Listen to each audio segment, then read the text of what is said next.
उत्सव कथाएं चैनल में आपका खूब खूब स्वागत है।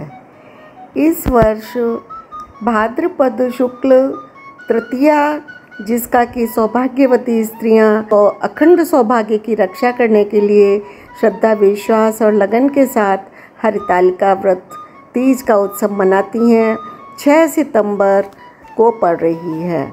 जिस त्याग, तपस्या, निष्ठा के साथ स्त्रियां यह व्रत रखती हैं वह बहुत ही कठिन है।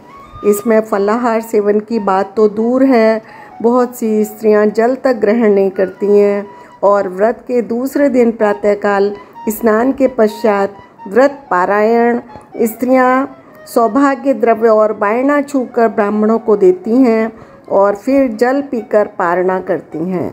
इस व्रत में मुख्य रूप से शिव, पार्वती और गणेश जी का पूजन करते हैं। इस व्रत को सर्वप्रथम गिरजानंद जी उमा ने किया, उसके फलस्वरूप उन्हें भगवान शिव प्राप्त हुए।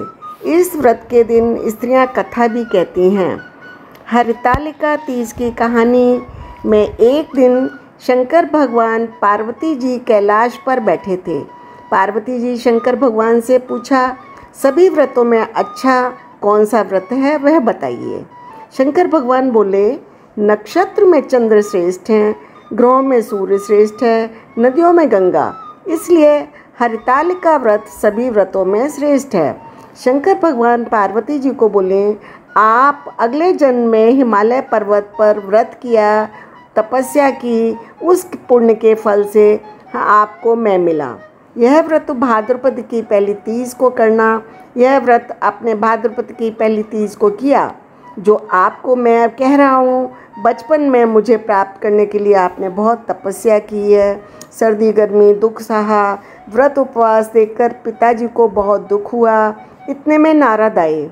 हिमालय जी ने नारद को प्रणाम किया और आने का कारण पूछा। नारद जी बोले, आपकी बेटी विवाह के लायक हो गई है, आप तो विष्णु भगवान के साथ अपनी बेटी का विवाह कर दो, यह ही योग्य वर है। उन्होंने मुझे आपकी बेटी के विवाह के लिए आपके पास भेजा है।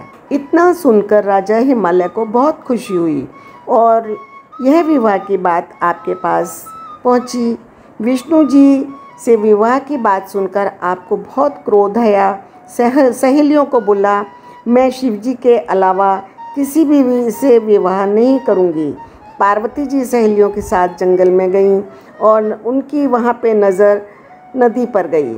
नज़दीक में एक गुफा देखी, वहाँ जाकर विचार किया और पार्वती जी ने वहाँ शिवलिंग स्थापना करके व्रत किया। वह दिन भी भाद्रपद की तीज का दिन था।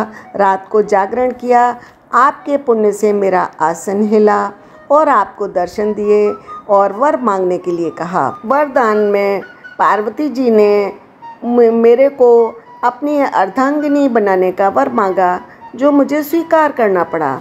राजा हिमालय को जब इस बात का पता चला तो उन्होंने ये बात स्वीकार की और उन्होंने मेरा विवाह आपके साथ किया।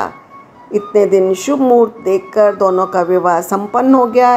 इससे आपकी मनोकामनाएं पूरी हुई।